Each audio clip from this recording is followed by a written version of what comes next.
All right, everybody, let's get started. I don't have that much in the way of very elaborate announcement slides, bless you, because we're sort of in like an autopilot mode, and we kind of will be for the rest of the semester. The only thing that's not mentioned here on the announcement slide is the Topo Lab, which this week I'm going to give you some guidance on that I think will make your life a little easier. I started perusing the data files and whatnot, and I had some instructions on how to do the CAD portion of it, and I've decided to call a little bit of an audible and change it to make it a little easier for you. So just so everybody's aware, this week, so either today or tomorrow, depending upon what lab section you're in, the main goal is to complete the data collection for the topo.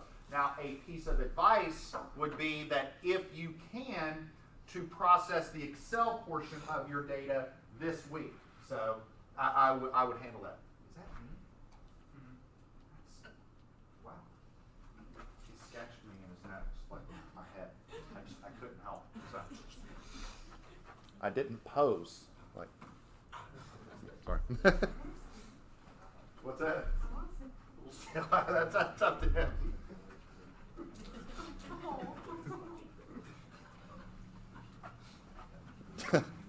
I'll have to tell a story about that near the end.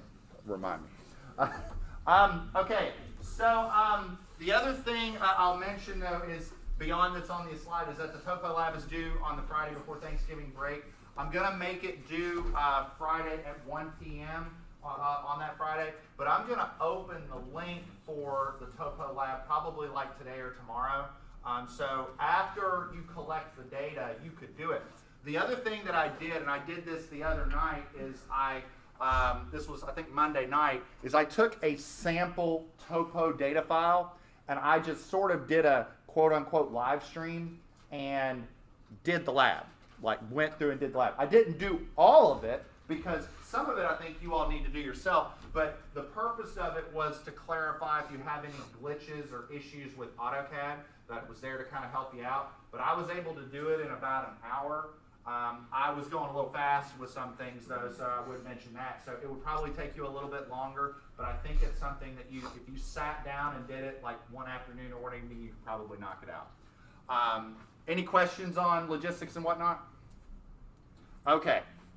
All right, so today what we're going to do is we're going to continue our discussion of horizontal curves, and we're actually going to kind of indirectly address a question that I believe it was Mr. Coupler that asked on Monday, which was the little c.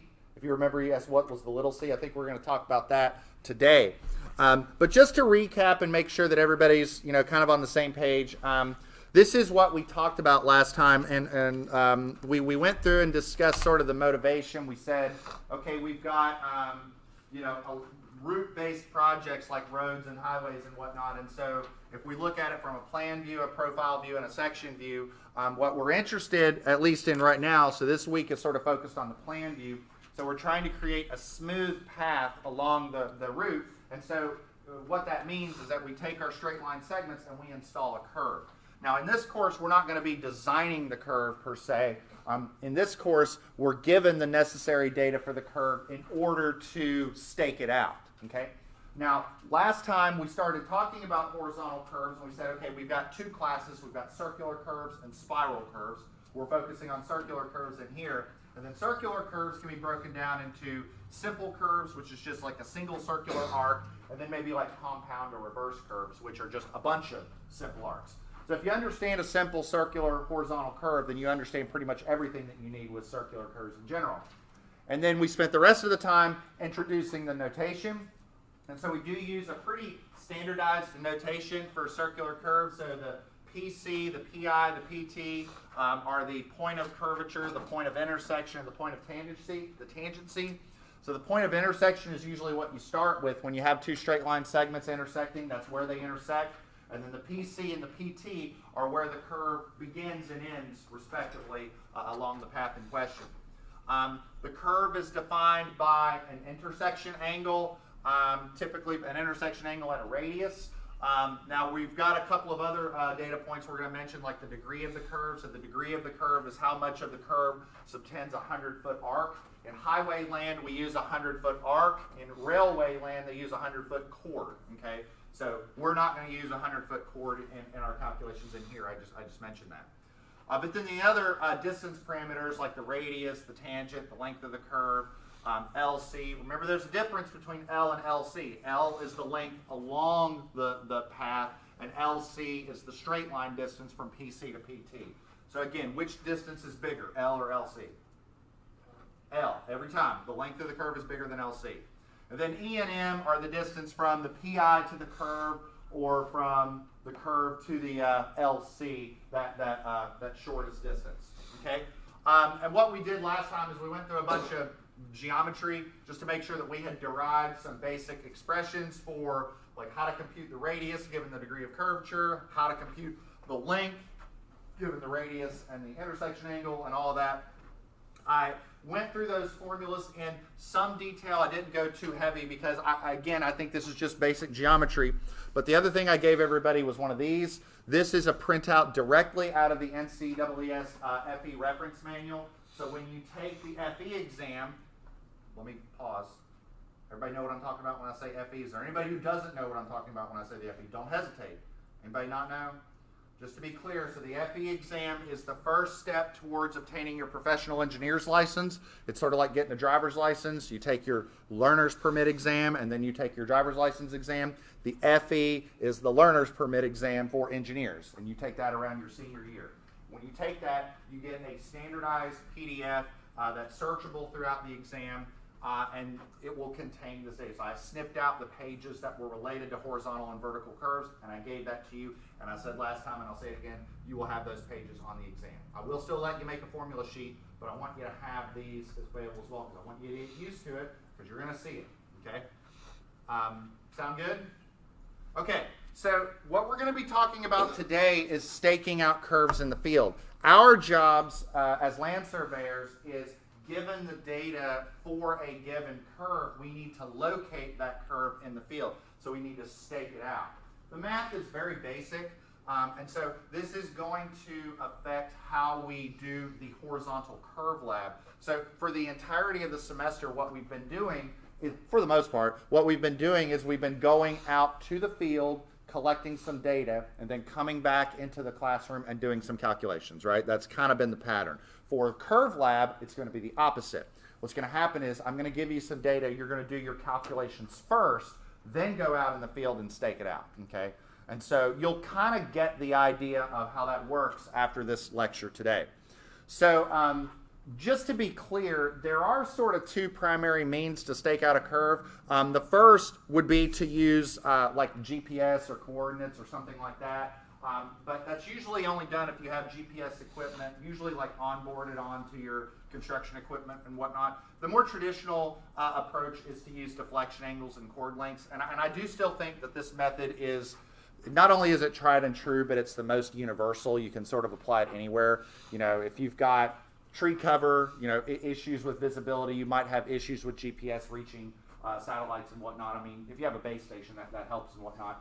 But you can kind of use your total station anywhere. The general idea for staking out a curve in the field is as follows. Okay, so let's say here's my curve. Okay, so I've done all the math to locate the curve, and you all should know how to do that, right? Because you all know how to locate the PC, you all know how to locate the PT. Are these numbers looking familiar? Didn't this come from the example that we did last time? The station 62 plus 1708. Remember that? Those are the same numbers we calculated last time. Okay. So whenever you do a staking out procedure, the procedure is as follows. Okay. It does require 3 setups, and it does require 2 resections. Okay. So I want to make sure that everybody's aware of that. Okay, so let's keep that in mind again. 3 setups, 2 resections. Okay, so here's kind of the idea. Okay, so the first thing that you have to do out in the field is you need to set up at some arbitrary location. So we'll say we'll set up, I don't know, right here. So So we'll just set up right here. So we'll stick a nail in the ground, set up right there. And what we'll do is we'll use our control points to do a resection and locate this right here. That's just an arbitrary point. Our first goal is to locate the PI, the point of intersection. So let's say that point of intersection is right here, okay? So what we'll do in the office, so this is what I mean when I said office calculations, we're going to do the calculations first, is based on the data provided by the engineer, okay? So what we're going to do is figure out the coordinates and ultimately try and figure out the azimuth and distance from the instrument to the PI, okay? So that's the first thing that we're going to do is try and locate the PI, okay? So what we'll do is we'll search that out. So in the field, it will probably require you to be communicating with your group and saying, okay, you need to move a little to the left, a little to the right, you need to go back a couple feet, forward a few feet. You're going to iterate that a little bit until you find the point. You're going to stick a nail in the ground, and then you're going to have set up 2 right here on the PI, okay? Do a resection to establish orientation, and then the next thing that you want to do is find, that's bad, let's do that again. Find the PC, okay? So once you find the PC, locate it, do a setup here, okay? Now this setting up here, you usually don't need to do a resection because you'll have placed the stake here for the PI, backside the PI, and then in order to stake out the curve, so let's say the curve looks like this, okay? So what you'll do is sight the PI, set the horizontal angle equal to 0, and then turn and distance. Turn an angle, distance. Turn an angle, distance. Turn an angle, distance. And those are the stakes along the curve. That's the process, right? That's pretty much it. So what we're going to need to do is we're going to need to compute if we've staked on the PC, if we're set up here on the PC, and we have a back sight, how much are these angles and distances necessary to fully stake out the curve? That's what we need to figure out, okay? And that's going to be our goal today. So this is what I was talking about with these little c distances and little angles and whatnot, okay? Now, fortunately, this is a very straightforward process. It's really not that complicated. Okay, so a couple things. For a given segment, so for a given curve segment, okay, we can very easily compute the degree of the curve. Like that's pretty easy because it's just on a percentage basis. But what we're really interested in is if we're sighting this, how much do we turn right here? So what we're trying to figure out is this angle, okay? So I posit that if you know this deflection angle, that this angle is just half of that, okay? We can do the trig and whatnot to show that, but it's pretty easy, pretty straightforward. Because if we actually did this last time when we were looking at the curve as a whole. So if you have an arc segment, right, and you have a tangent line, right, and you split that, in half, we looked at that last time and we showed that those angles were the same. So I'm not going to get too far into that because we talked about that last time. I want to talk about the staking procedure. So again, turn halfway. So if we know this angle, cut it in half. We know the turning distance. Past that, we can actually use a lot of the same formulas that we were using before. We just have to switch up some symbols a little bit. So for example, if we want the chord distance, the straight line distance from our setup to the point in question, we can relate that as 2r sine of theta over 2. Now, where am I coming up with this? Well, if you remember some of our formulas, the distance for the long chord was 2r sine of I over 2. Well, instead of using the intersection angle for the entirety of the curve, all I'm using is the internal angle for that segment in question. So I'm essentially taking the curve and breaking up into smaller sort of pizza slices along the curve, and for each one of those, computing a chord length, computing an angle, okay? Does that make sense? You'll find that the math is actually pretty robotic, pretty straightforward, okay? So let me show you how it works. So if you want to stake out a curve from PC to PT, here's how you do it. Okay, so the first thing that you've got to do is you've got to compute the arc length. Okay, the arc length, which I'm going to call S, is going to be the difference between the station in question to the station of the PC. Okay, now if you do this correctly, what happens is, so you're doing station minus the beginning, station minus the beginning, station minus the beginning. And so if you get to the very, very end, you're taking the station of the PT minus the station of the PC, and at the very end, S is going to equal L, the length of the curve. Okay.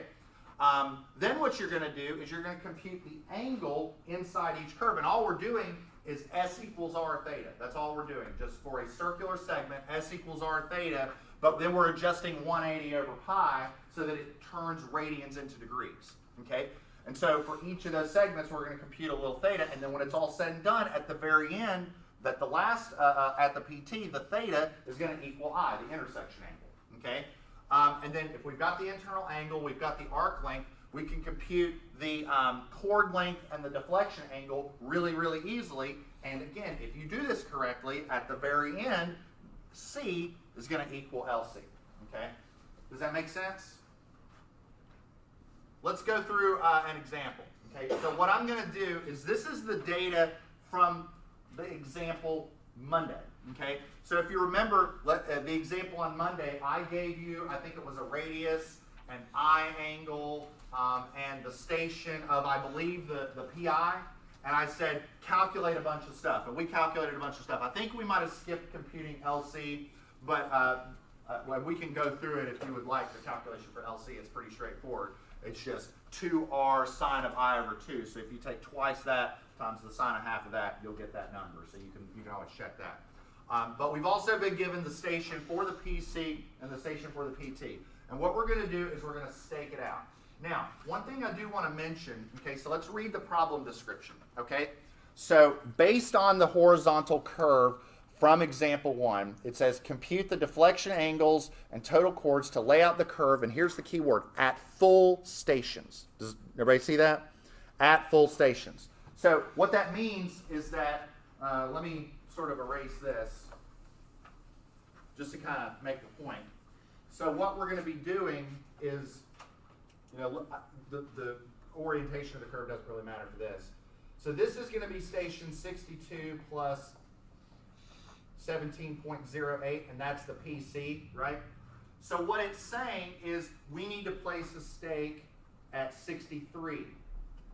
We need to place a stake at 64. We need to place a stake at 65. So when it says full stations, it's saying 100 feet along the arc length, okay? And then station 66. Now, are we going to place a stake at station 67? No, because the point tangency for the curve is 66.3708. So that's probably going to be a lot closer, maybe actually about like that. So this right here is going to be station 66 plus 37.08. That's the PT. And then, so the idea is that past that, the curve is tangent. Past here, the curve is tangent. So we're going to figure out where to place those stakes, okay? And what do we need out in the field? So if I'm set up right here on the PC, if I'm set up right there, what do I need, okay?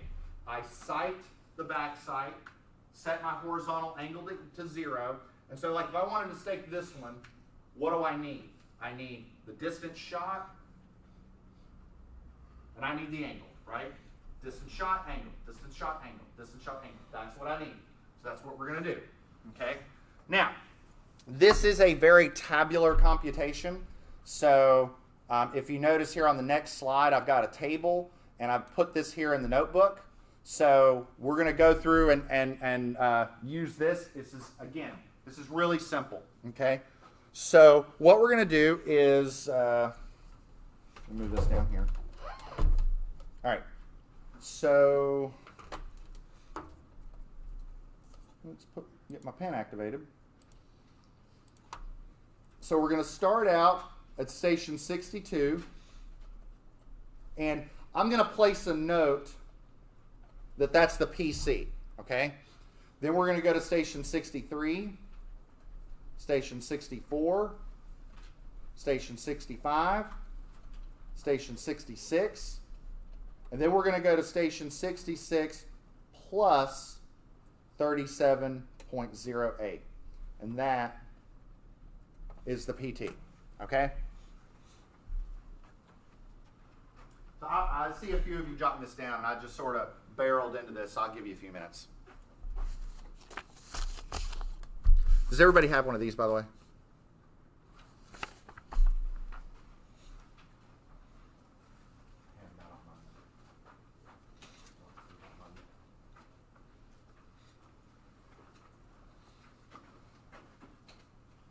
He did one too. I felt left out. He did one too. The difference is I can't. I know I'm a challenging subject, is what it is.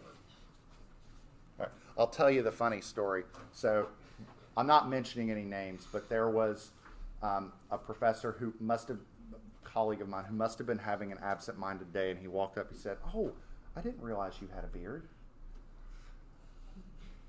Said, "Had one for 15 years."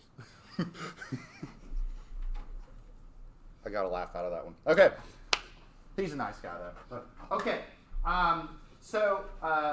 Here's the stations, okay? So the first thing to compute, we're going to do this on a column-by-column basis. The first thing that we're going to discuss is the arc length, okay? Now, this, I think, immediately you would probably think this is a complicated calculation. It's really not, because remember, you're stationing along the curve. So how do you find the distance along the curve from stations? You just subtract. So, for example, this second one is just going to be 6,300 minus 6217.08. That's it. It's that easy, right? Okay.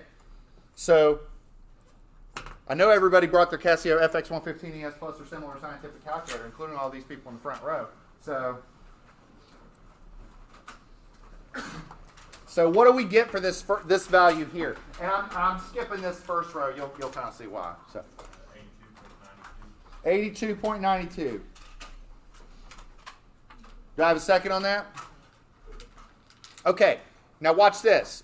Okay? Watch this. So if this is 82.92, what's this one?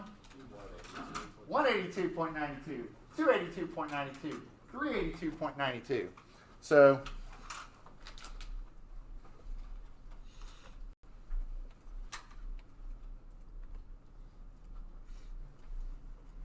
okay, now let's just make sure we're all on the same page. What is the arc length from the PT to the PC? Let's just make sure we're all on the same page. What do we get for this? Say it again.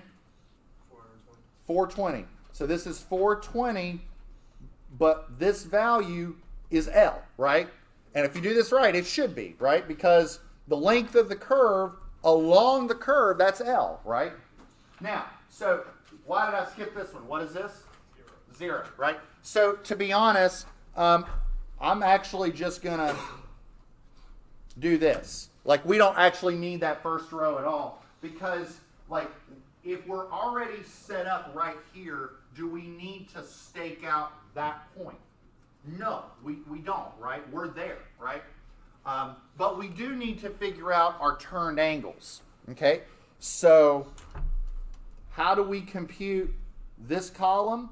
We take S over R, and we multiply it by 180 over pi, okay? And how am I doing that? Well, if you have a circular arc, right? The arc is S, this angle is theta, that's the radius, S equals R theta. So theta is S over R, and then I'm multiplying it by 180 over pi to get it into degrees, okay? Now, I don't want it in degrees, though. I want it in degrees, minutes, seconds, okay? I want it in degrees, minutes, seconds. So remember, you can break out your Casio FX115ES Plus or similar scientific calculator. Just do this over R times 180 over pi, and then I'll borrow this. So whenever you do a calculation, so if you do 2 divided by 7, you can literally just hit that button, like literally just hit that button, and it will do the conversion for you, okay? So you don't need to like do any fancy math. So let's do this first one. Okay, so this first one is going to be 82.92 divided by R. R up here is 2864.79 times 180 over pi. Okay, so somebody give me a value for this. And again, we're going to do degrees, minutes, seconds on this. So for the purposes of the calculation, let's just do nearest second.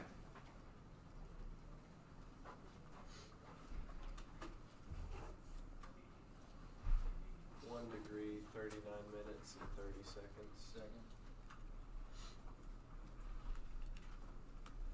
Okay. I heard a second, so we're good there. So now what I want you to do is I want you to do the second one, okay? But don't forge ahead to do all the other. Just the second one. Do the next one. There's a reason why.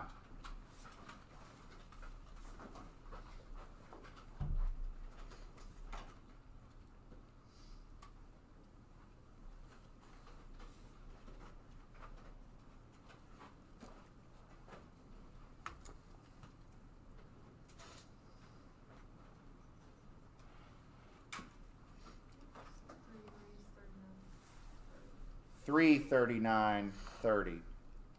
Do I have a second? Okay, so before we forge ahead, let's just put our thinking caps on and see if this makes sense. So what's the difference between these two? 2 degrees. Did we see that term pop up before last time? Did we see 2 degrees pop up anywhere? Yeah. Where did we see it pop up? D. D. That's interesting, huh? So, remind me, okay? Remind me. What is D? Like, what actually is it?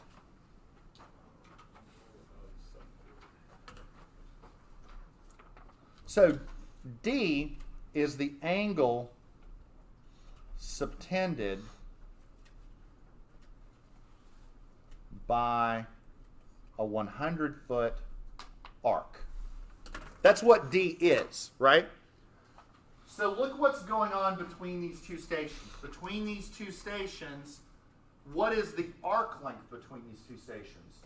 100 feet. And what is the difference between the angle that we're turning? 2 degrees. Make sense? So, without doing any crazy math, what is that one going to be? 5 degrees, 39 minutes, 30 seconds. There you go. What about this one? 7. There you go. You ought to try it and see. You will get 7:39:30. So this is 5:39:30. And this is 7:39:30. You ought to try it and see. Now, for the sake of discussion, I do want you to do this one. See what you get here. So I'm going to move this text down below because I want to use this space up here. Move that down here.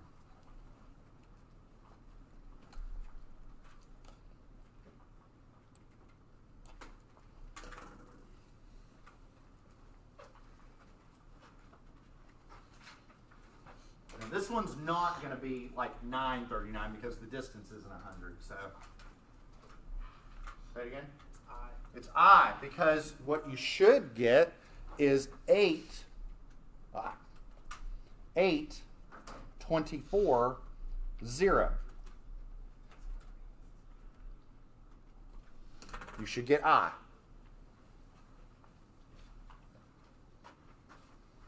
Make sense? Okay. Now, the total chord length.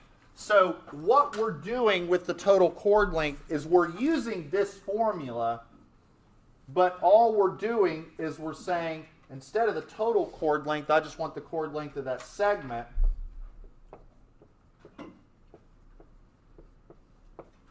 And I'm replacing the angle of the entire curve with just the angle of the segment in question. Okay? So let's do the first one. So the first one is 2 R is 2864.79, and then it's the sine of 1/2 times, and then the angle is going to be 139.30. I know that's tiny. I know. I'm sorry. But I just wanted to put it in there because it will be kind of repetitive. So let's stake this out, and let's only report our answer. Let's sort of think about this in the field. Let's only report our answer to, say, 3 decimal places, because the total station is only going to give us the data in 3 decimal places, right? So let's not go to 6. I mean, like, if you can stake something out to the millionth of a foot, good. You know, I'd honestly be fine if you went to the hundredth, but we'll go to the thousandth. So what do we get for this one right here?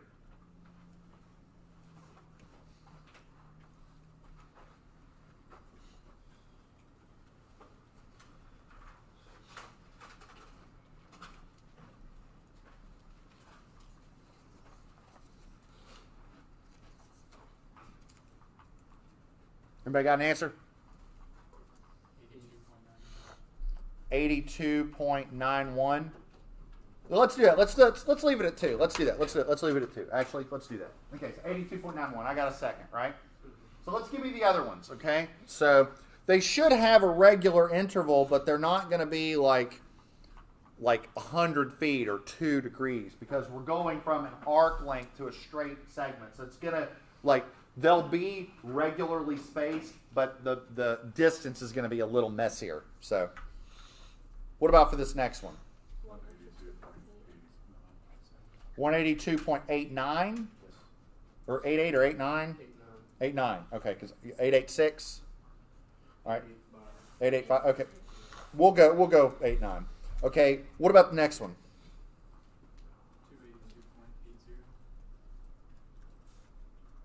282.80. Okay, what about the next one?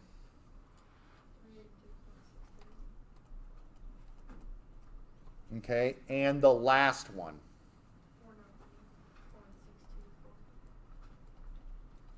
And this is LC.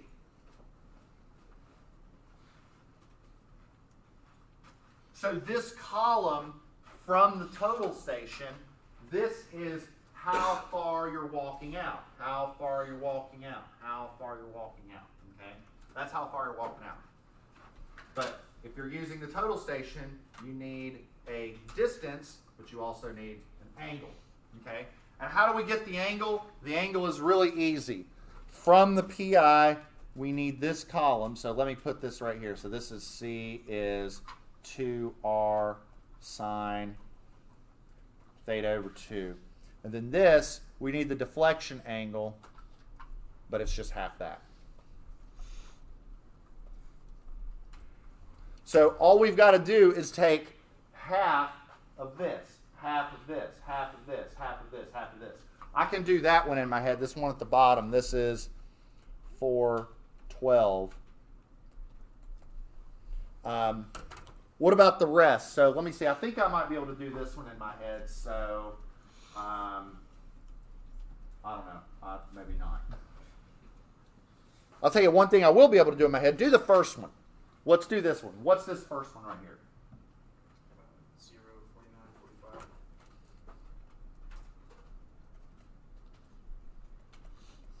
0.4945. Okay. So without doing any math in your calculator, can anybody guess what this one's going to be? 149.45, because the difference between these two is 2, so the difference between these two is 1. So 149.45. 2, 3,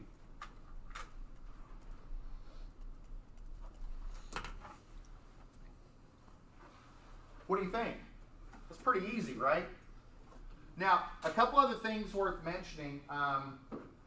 What we're going to do in the curve lab is we're going to go out and stake this out, but I am going to make you locate the points, shoot the points after you stake them out, okay? Here's why, okay? It is common practice once a facility is installed on the construction side of things to perform what is called an as-built survey. Has anybody ever heard that term before, as-built? Okay, let's sort of discuss the reasoning why. Okay, you're running the total station, right? You're setting up on the PC. Now, I'm having you stake out a point that's 82.91 feet from this total station, and it is from this site, I'm turning 49 degrees, 49 minutes, or 49 degrees, 45 seconds. No, sorry, 49 minutes, 45 seconds. So you all have used it. You just touch it. It goes a few minutes, right? That's real sensitive, right?